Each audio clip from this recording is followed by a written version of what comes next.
അപ്പോൾ ഏതൊക്കെ ടൈപ്പ് ബ്രിക്കും പിന്നെ ബ്ലോക്കും ഉള്ളത്? നമ്മൾ ഇതിനെ കമ്പയർ ചെയ്യുമ്പോഴത്തേക്കും ബ്രിക്സിനെ പറ്റി ആദ്യം പറയാം. ബ്രിക്സ് പറയുമ്പോഴത്തേക്കും കൺട്രി ബേൺഡ് ബ്രിക്ക് ഉണ്ട്, വയർ കട്ട് ബ്രിക്സ് ഉണ്ട്. കൺട്രി ബേൺഡ് ബ്രിക്സ് എന്ന് പറയുമ്പോഴത്തേക്കും നമ്മൾ സാധാരണ കൈകൊണ്ടുണ്ടാക്കുന്ന സാധനത്തിനാണ് കൺട്രി ബേൺഡ് ബ്രിക്സ് എന്ന് പറയുന്നത്.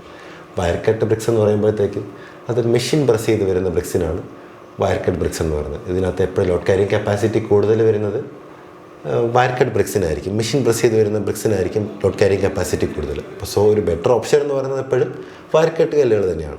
പിന്നെ ബ്ലോക്സിനെ പറ്റിയാണ് ചോദിച്ചത്. ബ്ലോക്സിനെ പറ്റി പറയുമ്പോഴത്തേക്ക് ഇപ്പം നമ്മുടെ നാട്ടിൽ കോമൺലി അതിനെ സൈസ് വെച്ച് ക്ലാസിഫൈ ചെയ്ത് പറയുകയാണെങ്കിൽ 4 ഇഞ്ച് വീതി, അതായത് 10 സെൻറ്റിമീറ്റർ വീതി, പിന്നെ 6 ഇഞ്ച് വീതി, അതായത് 15 സെൻറ്റിമീറ്റർ വീതി, പിന്നെ 8 ഇഞ്ച് വീതി, അതായത് 20 സെൻറ്റിമീറ്റർ വീതി. ഇങ്ങനെ 3 ടൈപ്പിൽ സൈസിൽ അവൈലബിൾ ആണ്. നമ്മൾ ഹോളോ ബ്രിക്സ് എന്ന് പറഞ്ഞ ടൈപ്പ് ഉണ്ട്, അതിനകത്ത് വലിയ ഹോളായിരിക്കും ഉണ്ടാവുന്നത്. പിന്നെ പൈപ്പ് ഹോൾ എന്ന് പറയുന്ന ഒരു ടൈപ്പ് വരാറുണ്ട്. പൈപ്പ് ഹോൾ എന്ന് പറയുന്ന സാധനത്തിനകത്ത് പൈപ്പിൻ്റെ ഷേപ്പിലുള്ള 2 ഹോളേ അതിനകത്ത് ഉണ്ടാകത്തുള്ളൂ.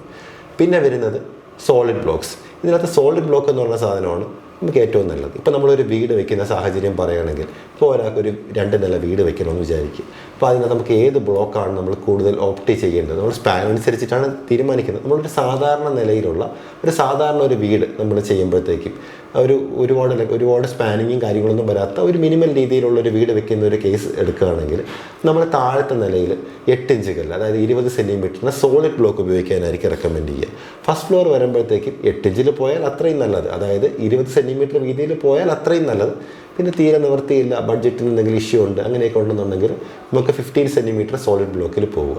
അപ്പോൾ നമ്മൾ എപ്പോഴും കല്ലിൻ്റെ ആസ്പെക്റ്റിൽ പറയുമ്പോഴത്തേക്കും എപ്പോഴും സോളിഡ് ബ്ലോക്ക് തന്നെയാണ് നല്ലത്. പിന്നെ പൈപ്പ് ഹോൾ എന്ന് പറയുന്നത് കമ്പാരിറ്റീവ്ലി സ്ട്രെങ്ത് വൈസ് നോക്കിയാലും ലോഡ് ക്യാരിങ് കപ്പാസിറ്റി, അതായത് നമുക്ക് അതിനകത്തൊരു നമ്മൾ കംപ്രസീവ് മെഷീനിൽ വെച്ചിട്ട് അതിനെ കംപ്രസീവ് സ്ട്രെങ്ത് ടെസ്റ്റിംഗ് മെഷീനിൽ വെച്ച് തന്നെ പൊട്ടിക്കുകയാണെങ്കിൽ നമുക്ക് എപ്പോഴും ലോഡ് ക്യാരിങ് കപ്പാസിറ്റി കൂടുതൽ കിട്ടുക നമുക്ക് സോളിഡ് ബ്ലോക്സിനായിരിക്കും. പിന്നെ അതിനുശേഷമായിരിക്കും പൈപ്പ് ഹോൾ വരുന്നത്, അതിനുശേഷമായിരിക്കും ഹോളോ ബ്ലോക്സും വരുന്നത്. സോ എപ്പോഴും നമുക്ക് സ്ട്രെങ്ത് വൈസ് നമ്മൾ നോക്കുമ്പോഴത്തേക്ക് സോളിഡ് ബ്ലോക്സിൻ്റെ 20 സെൻറ്റിമീറ്റർ വീതിയിൽ വരുന്ന സാധനം തന്നെയാണ് നമ്മൾ റെക്കമെൻഡബിൾ ആയിട്ടുള്ളത്.